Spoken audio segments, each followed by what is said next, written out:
நிறைய உறவுகள் நம்மள ரொம்ப தொல்லப்படுத்துறதும், நம்மள புரிஞ்சுக்காம நடந்துக்கிறதும், நம்ம பேசுறதுக்கு ஒரு ஆப்பர்ச்சுனிட்டிய குடுக்காம, நம்மள போட்டு அமுக்குறதும், இந்த மாதிரி நடந்துக்குவாங்க. நம்மளுக்கு அத ஏன் அப்படி பண்றாங்கன்னே நம்மளுக்கு தெரியாது. நல்லா இருக்க உறவு கூட டக்குன்னு டிஃபரண்டா சேஞ்ச் ஆகுறது, இது மாரிலாம் கூட நம்ம பார்ப்போம். நம்மளுக்கு என்ன ரியாக்ட் பண்றதுன்னே தெரியாது. மேக்ஸிமம் நம்ம என்ன நெனைக்கிறோம் அப்படின்னா, இவங்க எல்லாத்துக்கும் நம்மள பிடிக்கல. என்ன பண்ணோம்னு தெரியல. என்ன பாவம் பண்ணோம்னு தெரியல. இந்த மாரி பிரச்சனைகள்லாம் நம்மளுக்கு வருது. இவங்கலாம் நல்லா தானே இருந்தாங்க. ஏன் இந்த மாரி ஆயிடுச்சு? அப்படிலாம் நம்மளுக்கு தோணும். ஒரு த்ரெட் அந்த த்ரெட்ல ஒரு நாட் விழுந்துருச்சுன்னா, இப்படி நீங்க முன்னாடி அந்த வெறும் த்ரெட்ட இப்படியே இழுத்தீங்கன்னா சர்ருன்னு போகும். இப்போ இப்படி இழுத்தீங்கன்னா இப்படி வந்துட்டு அந்த நாட் இருக்க இடத்துல இப்படி ஏறி தான் இப்படி இறங்கி போகும். அப்போ நம்மளோட உறவு அந்த நாட் இருக்கிற வரைக்கும் இப்படி இழுத்தீங்கன்னா சீராவே போகாது. நீங்க எத்தனை தடவை வேணா இழுத்து பாருங்க. இந்த சேனலை சப்ஸ்கிரைப் பண்ணிட்டு, இந்த வீடியோவை லைக், ஹைப் அண்ட் ஷேர் பண்ணிட்டு பார்க்கறதுக்கு ஆரம்பிங்க. ஒரு விஷயம் நடந்துருச்சு. நல்லதோ, கெட்டதோ. நீங்க பண்ணீங்களோ, அவங்க பண்ணாங்களோ. அவங்க ஃபர்ஸ்ட் பண்ணாங்க. அதனால தான் நான் பண்ணேன். அவங்க இதெல்லாம் சொன்னாங்க. அதனால தான் நான் பண்ணேன். இப்படி மாறி மாறி ஒருத்தர் மேல ஒருத்தர் சொல்லிக்கிட்டே இருப்பாங்க. ஆனா இவங்க சொல்றது எல்லாம் கேட்கறதுக்கு காக்கா கூட்டம் மாதிரி புரணி பேசுறதுக்கு சுத்தி நிறைய பேர் உட்கார்ந்துகிட்டு இருப்பாங்க. சில பேர் அவங்க கிட்ட போய் போட்டு வாங்குவாங்க. இதெல்லாம் அடுத்தவங்களுக்கு தீனி போட்டுக்கிட்டு இருக்கக்கூடிய ஒரு நிலையில உட்கார்ந்துகிட்டு இருப்போம். அப்போ நம்மள சுத்தி யார் நல்லவங்க, கெட்டவங்க எதுவுமே தெரியாத ஒரு நிலையில கண்ணை கட்டிக்கிட்டு காட்டுல நடக்கிற மாதிரி நடந்துகிட்டு ஒரு குடும்ப விஷயம் இருக்கு அப்படின்னா அது குடும்பத்துக்குள்ளாரதான் இருக்கும். போன் மூலியமா டக்குன்னு போயிடும். வெளிநாடா இருந்தாலும் சரி, இங்க இருக்க குடும்ப விஷயம் டக்குன்னு அங்க போயிடும்.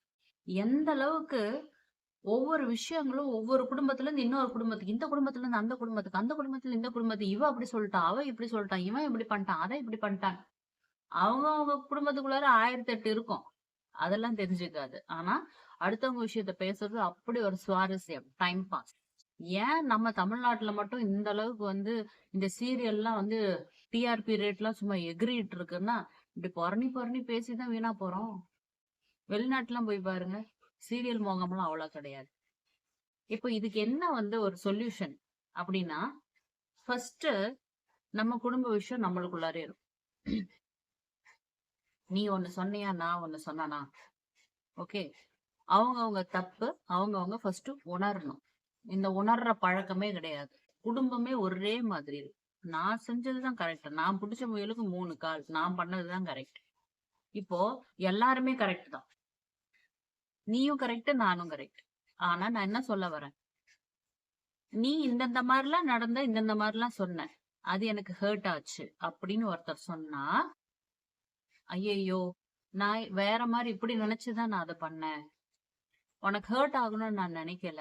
உனக்கு ஹர்ட் ஆயிருந்தா என்ன மன்னிச்சுக்கோ அப்படின்னு இறங்கி நிஜமாலுமே அது மனசார ஒரு மன்னிப்பு கேட்டு பழகணும். எப்ப இந்த மன்னிப்பு கேட்கிற குணங்கள் இருக்கோ, எந்த குடும்பத்துல இருக்கோ அந்த குடும்பம் மட்டும்தான் குடும்பம் குடும்பமா இருக்கும். ஏதாவது ஒரு விஷயம் பெருசா நடந்துட்டோம், உடம்பு சரியில்லை, இல்ல ஹாஸ்பிட்டல் அட்மிட் பண்ணிட்டாங்க, இல்ல அவங்களே இல்லாம போயிட்டாங்க, அந்த மாதிரி சுச்சுவேஷன் வரும்போது பாடி பாடி அழுவுறதும் என்ன, அப்படியே தேடி தேடி ஓடி போய் ஹாஸ்பிட்டல்ல போய் அவங்க அவங்க கிட்ட ஒரு பாசமழை பொழியறதும், இல்ல அவங்க அவங்க உடம்பு சரியில்லாம இருக்கிறாங்க, ஒரு ஐசியூல இருக்காங்க, இல்ல கோமால இருக்காங்கன்னா அப்ப அவங்களுக்காக பரிஞ்சு பரிஞ்சு பேசுறதும். ஓகே. அப்போ பழைய விஷயங்கள்ல அவங்க என்னென்ன மாதிரிலாம் நல்லதெல்லாம் இவங்களுக்கு பண்ணியிருப்பாங்களோ அதெல்லாம் நினைச்சு பார்த்து ஃபீல் பண்ணி அவங்களுக்காக ஒரு அனுதாபங்கள்லாம் அவங்க செலுத்துறதும், இப்படி எல்லாம் பண்றதுதான் எல்லா மக்களும் பண்ணக்கூடிய விஷயம். நான் என்ன கேக்குறேன், உங்ககிட்ட இந்த மாதிரி ஒரு அன்ப உள்ளுக்குள்ளார பதிஞ்சு ஒளிஞ்சு இருக்கிற இந்த அன்பை வெளியே எடுக்கிறதுக்கு ஒருத்தர் மரண படுக்கையில படுத்தாதான் உங்களுக்கு உள்ளார இருக்கிற அந்த அன்பு வெளியே வருமா?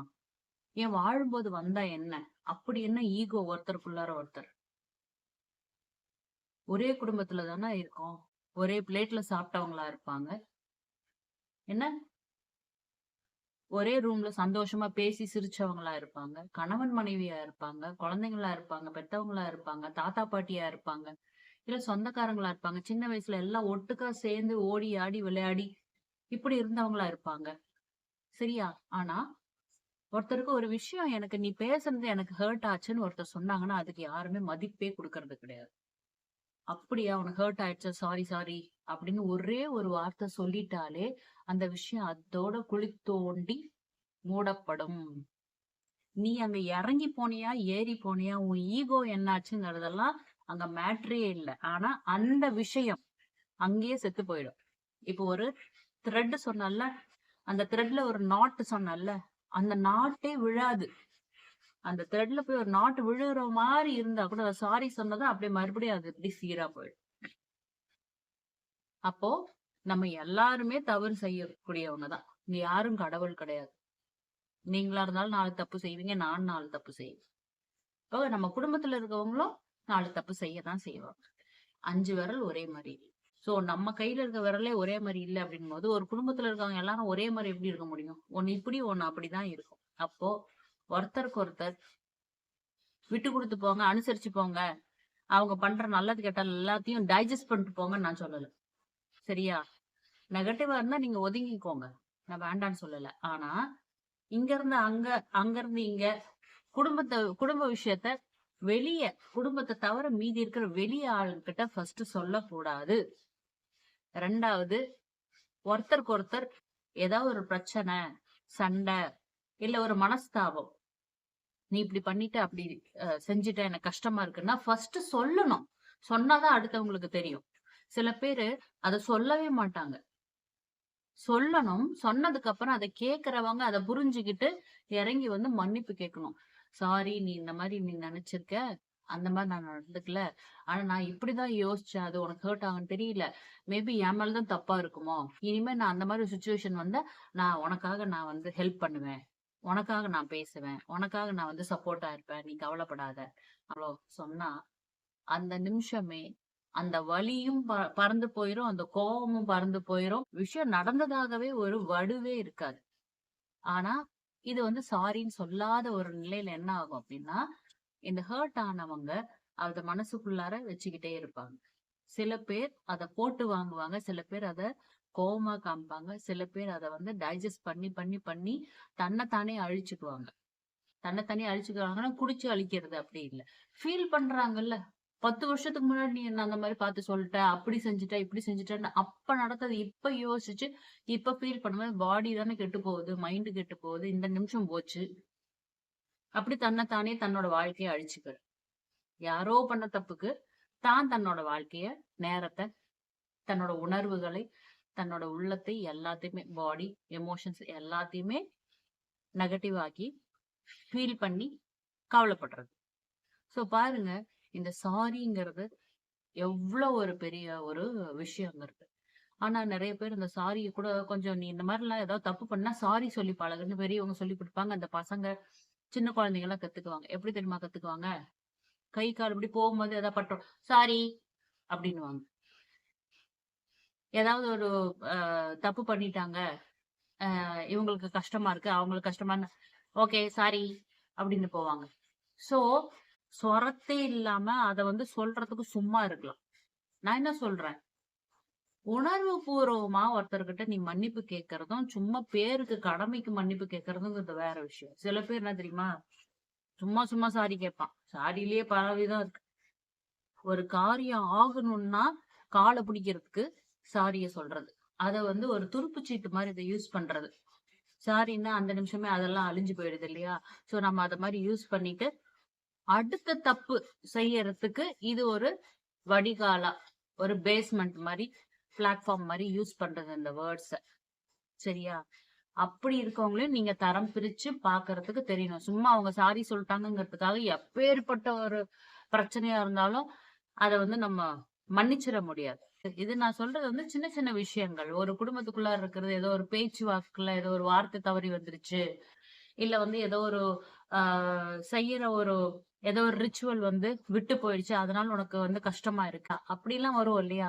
அதுக்காக நான் சொல்றேன். ஆனா, இன்னொரு ஒரு விஷயம், இந்த சாரி சொன்னாலும் மன்னிக்க முடியாத ஒரு விஷயங்கள்லாம் இருக்கு. என்னன்னா துரோகம். கூடவே இருந்து, ஓகே. அவங்கள முடிச்சு விட்டுருவாங்க. சரியா? பெரிய பெரிய தலைவர்கள்லாம் கூட நீங்க பார்த்திருப்பீங்க. ஓகே. பெரிய பெரிய பதவியில இருந்தவங்கலாம் கூட அவங்களுக்கே தெரியாம அவங்க ஃபுட்டுல வந்து ஸ்லோ பாய்சன கலக்கி விட்டு, ஓகே. அவங்கள ஆளே முடிச்சு விடுறது. இந்த மாரி இருக்கிறவங்கள எல்லாம் நீங்க எவ்வளவுக்கு எவ்வளோ வந்து அவாய்ட் பண்ணி இருக்கிறது பெட்டர். நெகட்டிவ்னு தெரிஞ்சு போச்சா, அவாய்ட் பண்ணி இருக்கிறது பெட்டர். யார் யார மன்னிக்கணும், மறக்கணும்னு ஒரு விஷயம் ஒரு இது இருக்கு. சரிங்களா?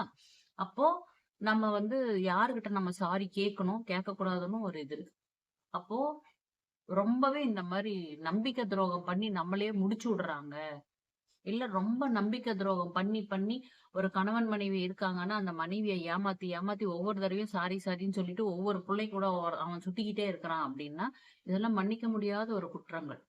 சரியா? அப்போ ஒவ்வொரு தடவையும் அந்த பொண்ணு மன்னிச்சு, மன்னிச்சு சரி, சரின்னு அனுசரிச்சு, அனுசரிச்சு அவன் கூட பழகி, பழகி இருந்து, இருந்து ஒவ்வொரு தடவையும் நொந்து, நொந்து சாவறதுக்கு என்ன அவன விட்டு விலகி வந்து டைவர்ஸ் வாங்கிட்டு தனியா நிம்மதியா வாழ்றது எவ்வளவோ மேல் இல்ல. சோ நம்ம விட்டு குடுக்கறதுக்கும், மன்னிக்கிறதுக்குமே ஒரு வரைமுறை இருக்கு. எந்தெந்த விஷயத்த வந்து நம்ம சரி, சரின்னு சொல்லி மன்னிச்சு டைஜஸ்ட் பண்ணி போகணும் அப்படிங்கிறது ஒரு வரைமுறை இருக்கு. அப்படி நீங்க வந்து ரொம்பவே ஒரு மன்னிக்க முடியாத பெரிய, பெரிய துரோகங்கள் பண்றாங்கன்னா, அவங்கள விட்டு விலகி நீங்க தனியா ஒரு நிம்மதியான ஒரு இடத்துல நிம்மதியான ஒரு வாழ்க்கை, தனிமையில வாழ்ந்தா கூட சந்தோஷமா வாழ்ந்துட்டு போயிரலாம். அந்த மாரி ஒரு நரகத்துல இருக்கிறதுக்கு, நீங்க அந்த மாரி தனிமையில வாழ்ந்துட்டு போயிரலாம். அப்படி வாழும்போது அவங்கள பத்தி ஏதாவது எண்ணங்கள் வரும்போது, எனர்ஜெட்டிக்கலா நீங்க அவங்கள மன்னிச்சிருங்க. நீ ஒரு சோல் தெரியாம நீ தப்பு பண்ணிட்ட. என்னமோ பண்ணிட்டு போ. சரியா? நான் உன்ன மன்னிச்சுட்டேன், மறந்துட்டேன். எங்க இருந்தாலும் நல்லா இரு. அப்படின்னு அப்படி சொல்லிட்டு வேணா நீங்க இருக்கலாமே தவிர, பிசிக்கலா நீங்க மன்னிச்சு நான் உன்ன ஏத்துக்கிறேன். மன்னிச்சு நான் உன்ன டைஜஸ்ட் பண்ணிக்கிறேன். மன்னிச்சு, மன்னிச்சு நான் என்ன நானே வந்து நீ என்ன போட்டு தாக்குறதுக்கு நான் உனக்கு ஆப்பர்ச்சுனிட்டி குடுக்குறேன். அது மாதிரி யூஸ் பண்ணக்கூடாது. நம்ம ஒருத்தர்கிட்ட மன்னிப்பு கேட்கிறோம் அப்படின்னாலும், என்ன எந்த மாரி விஷயத்த பண்ணிட்டு வந்து நம்ம மன்னிப்பு கேட்கிறோம் அப்படிங்கிறதும் நம்ம பார்க்கணும். சோ மன்னிப்பு கேட்கிறதும், மன்னிக்கிறதும் 2த்துக்குமே ஒரு வரைமுறை இருக்கு. இந்த மாரி உறவுகள்னால பிரச்சனைகள், ஒரு சொல்யூஷன் வேணும். மன அமைதியே இல்ல, நிம்மதியே இல்ல. ரொம்ப கஷ்டமா இருக்கு. எப்படிதான் இவங்கள எல்லாம் டேக்கிள் பண்ண போறோம்ன்னு தெரியல. எவ்ளோ கஷ்டமா இருந்தாலும், நான் வந்து சாமி கோயிலுக்கு போயிட்டு வந்தாலும் எனக்கு எதுவுமே நடக்க மாட்டேங்குது. நான் தனியா தான் இவங்கள வந்து டீல் பண்ணிக்கிட்டு இருக்கேன். ஒவ்வொரு நாளும் நரகமா இருக்கிற மாரி இருக்கு. என் வாழ்க்கையில நிம்மதியே இல்ல. கவலையா இருக்கு. இப்படிலாம் நீங்க யோசிச்சுட்டு இருக்கீங்க அப்படின்னா, கவலையே படாதீங்க. நம்ம கிளாஸ்ல வந்து ஜாயின் பண்ணுங்க. யுனிவர்ஸ் கனெக்ஷன்க்கு வந்துருங்க. யுனிவர்ஸ் கனெக்ஷன்ல வந்துட்டீங்க அப்படின்னா, நம்ம குடுக்கக்கூடிய அந்த பயிற்சி வந்து பாத்தீங்கன்னா, இந்த மெடிடேஷன்ல ஒரு தடவ நான் உங்களுக்கு அந்த பயிற்சி நான் பண்ணி குடுத்து, உங்களுக்கு அனுப்பிச்சு விட்டுட்டேன் அப்படின்னா, ஒரு 1 வீக் பக்கம் அந்த யுனிவர்ஸ் கனெக்ஷன் உங்க கூட இருந்துகிட்டே இருக்கும். உங்க தல மேல சுத்திக்கிட்டே இருக்கும் அந்த எனர்ஜி. அது உங்க பக்கத்துல எந்த ஒரு நெகட்டிவ் எனர்ஜியும் வர விடாது. தொரத்தி விட்டுரும். First of all. செகண்ட் உங்களுக்குள்ளாரயே அந்த இன்ட்யூஷன்ல உள்ளுக்குள்ளார இருந்து கைடன்ஸ் கிடைக்கும். நீ எப்படி எப்படி யார் யார என்னென்ன மாரி டேக்கிள் பண்ணணும், என்ன பேசணும், பேசக்கூடாது எல்லாம் அதுவே கைடன்ஸ் குடுக்கும். 3வது இந்த மாதிரி சிச்சுவேஷன்ஸ்ல இருந்து எப்படி நம்ம வெளிய வரணும்னு அந்த யுனிவர்ஸே உள்ளுக்குள்ளார இருந்து நம்மளுக்கு வந்து ஒரு கைடன்ஸ் குடுத்து நம்மள பாதுகாப்பா வச்சிருப்பாங்க. எல்லா விஷயத்துக்கும் ஒரு சொல்யூஷன் டக்கு டக்குன்னு டான் டான்னு கிடைக்கும். அதே மாதிரி எல்லாமே நம்மளுக்கு வந்து ஈஸியா நடக்கும். சந்தோஷமா இருப்போம். நிம்மதியா இருப்போம். எத்தன பேர் இந்த மாரி வந்து கஷ்டப்படுத்துனானோ, அதுக்கு நம்ம மட்டும் அவங்க கூட டீல் பண்ண மாட்டோம். யுனிவர்ஸும் சேர்ந்து டீல் பண்ணுவாங்க. யாராவது நம்மகிட்ட ஒரு வேலைத்தனம் காமிச்சாங்க அப்படின்னா, அவங்க நம்மகிட்ட வேணா ஜெயிச்சிடலாம். யுனிவர்ஸ் கிட்ட ஜெயிக்க முடியுமா? நீங்க ஒரு கனெக்ஷன்ல கிரியேஷன்ல இருக்கீங்கன்னா, நீங்க 2 பேரும் நீங்களும் யுனிவர்ஸ் 2 பேரும் சேர்ந்து இருப்பீங்க. அப்போ அவங்கள மீறி உங்கள டச் பண்றதுக்கு யுனிவர்ஸ் விடாது. உங்கள கஷ்டப்படுத்துறதுக்குன்னே வராங்க, ஒரு இன்டென்ஷனோட வராங்க அப்படின்னா, வேற ஏதாவது வேலைய குடுத்து இடத்துக்கு அனுப்பிச்சு விட்டுரும். தொரத்தி விட்டுரும். எந்தெந்த மாரி பண்ணா உங்கள வந்து பாதுகாப்பா வச்சுக்கலாம். அதெல்லாம் பிரபஞ்சத்துக்கு நல்லாவே தெரியும்.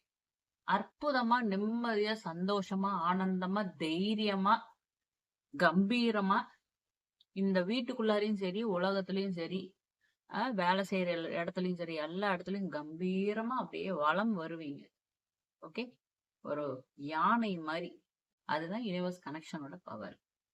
சோ அந்த மாதிரி ஒரு பயிற்சியை தான் நம்ம கிளாஸ்ல நான் கொடுத்துக்கிட்டு இருக்கேன். உங்களுக்கு விருப்பம் இருக்கு அப்படின்னா, நீங்களும் இந்த மாதிரி கஷ்டத்தெல்லாம் அனுபவிச்சுட்டு இருக்கீங்க. எனக்கு ஒரு விமோச்சனம் வேணும், எனக்கு விடிவு காலம் வேணும், எனக்கு நிம்மதி வேணும் வாழ்க்கையில அப்படின்னு ஆசைப்படுறீங்க. இவங்களெல்லாம் எப்படிதான் சமாளிக்கிறதுன்னு தெரியல அப்படின்னு நினைச்சீங்க அப்படின்னா, நம்ம கிளாஸ்ல வந்து கண்ணை மூடிட்டு வந்து ஜாயின் பண்ணிக்கோங்க. வேற எதையும் யோசிக்காதீங்க. நம்ம கிளாஸ்ல வந்து பாருங்க எவ்வளவு பேர் யூனிவர்ஸ் கனெக்ஷன்ல எவ்வளவு சந்தோஷமா, நிம்மதியா, ஆனந்தமா இருக்காங்க அப்படின்னு. இந்த வாட்ஸ்அப் நம்பருக்கு மெசேஜ் பண்ணி டீடைல்ஸ் வாங்கிட்டு டக்குன்னு வந்து ஜாயின் பண்ணுங்க. அப்புறம் பாருங்க உங்களோட பிரச்சனைகள்லாம் நீங்க எப்படி டீல் பண்றீங்க. மெம்பர்ஷிப்ல ஜாயின் பண்ணாலும் நீங்க ஜாயின் பண்ணுங்க. அதுலயும் நம்ம நிறைய லைவ் செஷன்ஸும் அதே மாதிரி நிறைய வீடியோஸும் தனியா மெம்பர்ஷிப்க்கு கொடுத்துக்கிட்டு இருக்கோம். நீங்க அதுலயும் ஜாயின் பண்ணிக்கலாம், கிளாஸ்லயும் ஜாயின் பண்ணிக்கலாம். மீண்டும் அடுத்த வீடியோல சந்திக்கலாம்.